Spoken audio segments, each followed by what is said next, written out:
السلام علیکم، welcome back to قصہ سار یوٹیوب چینل۔ قصہ سار میں دوبارہ خوش آمدید۔ میں ہوں آپ کی میزبان اتروبہ سماغ۔ میں آج آپ کے لیے لائی ہوں رمشا انصاری کا تحریر کردہ ناول قلب وفا، ایپیسوڈ نمبر 50۔ ایپیسوڈ کو شروع کرنے سے پہلے ہمارے چینل کو سبسکرائب، ویڈیو کو لائک اور بیل آئیکن بٹن دبانا مت بھولنا تاکہ آپ کو ہماری مزیدار کہانیاں نان سٹاپ ملتی رہیں۔ چلے اب چلتے ہیں ناول کی طرف۔ شیان علی سے دیکھ رہی ہے، وہ اسے آنکھیں دکھائے کھڑی ہوئی تو شیان ہنس دیا۔ ہاں تو کیا ہوا، لیسے کو بھی پتا ہے اس کے بابا ماما سے کتنی محبت کرتے ہیں۔ وہ لیسے کی طرف دیکھتا بولا تو لیسے بھی اس کی بات سمجھتی کھلکھلانے لگی۔ بچوں کو بھی بگاڑ دینا تم اپنی طرح، روشانے بھی شرارت سے کہتے شیان کے واٹر روم میں گھسی اس کے کپڑے نکالنے لگی۔ روشانے میڈم، بچے مجھ پر کم اور تم پر زیادہ جائیں گے کیونکہ تم تو مجھ سے بھی بڑی آفت ہو۔ وہ باقاعدہ سے تنگ کرنے کے موڈ میں تھا۔ بس مائی ڈیئر، وہ تو پورے خاندان کو پتا ہے کہ شرارتی کون تھا اور آفت کون، اور کل ہی چچی جان کہہ رہی تھی کہ شیان کے بچے اب شیان کو بتائیں گے کہ جب بچے اماں ابا کو تنگ کرتے ہیں تو کیسا لگتا ہے۔ روشانے بھی اسی کے انداز میں اس سے بات کر رہی تھی۔ ہاں میرے بچے اگر ایسے ہوئے نا، دیکھنا دو لگا کے کونے میں بٹھا دوں گا۔ وہ شان کے بچے ایک دم سیدھے ہوں گے اور مجھ سے بہت ڈرتے ہوں گے، وہ فخری انداز میں کالر جھاڑتا بولا تھا، اس بات سے بے خبر کہ اس کی بات الٹ ہونے والی تھی۔ مستقبل میں اس کے بچے نہیں بلکہ وہ ان کے کہنے بڑے کونے میں بیٹھا ہوگا۔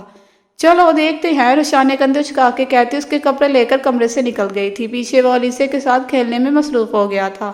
وہ ٹیرس پر کھڑا ریلنگ سے نیچے جھانک رہا تھا۔ موسم آج بہت خوشگوار تھا اور ہلکی پھلکی بارش ہو رہی تھی۔ نیچے لان میں شانزے اور سکینہ کرسی پر بیٹھی گپ شپ کر رہی تھی۔ بارش کی بوندیں شانزے کے چہرے پر گرتی اس کی پلکیں اور رخسار نم کر رہی تھی۔ شیراز اس کے سحر میں چکرا مبہوت ہوتا اسے دیکھ رہا تھا۔ وہ اسے اپنے دل کے بہت پاس محسوس ہوئی تھی۔ لان میں بیٹھی شانزے کو اپنے اوپر مسلسل کسی کی نظروں کی تپش محسوس ہو رہی تھی۔ اس نے سر اٹھا کے ٹیرس کی جانب دیکھا تو شیراز اسے ہی دیکھ رہا تھا۔ شانزے کو اپنی جانب دیکھتا دیکھ وہ جی جان سے مسکرایا تھا۔ اس کی نظروں کا مفہوم سمجھتے شانزے کے دل میں عجیب سی ہلچل مچ گئی تھی۔ اتنے وقت سے وہ شیراز کے ساتھ رہ رہی تھی لیکن آج تک ایسا نہیں ہوا تھا، لیکن آج اس کی نظروں میں کچھ الگ ہی بات تھی جس کی وجہ سے وہ شیراز سے نظریں چرا گئی تھی۔ شانزے بی بی جھولا جھولے، سکینہ اپنی جگہ سے اٹھ کھڑی ہوئی تو وہ بھی حامی برتی اٹھ کر اس کا ہاتھ پکڑ کر گھومنے لگی۔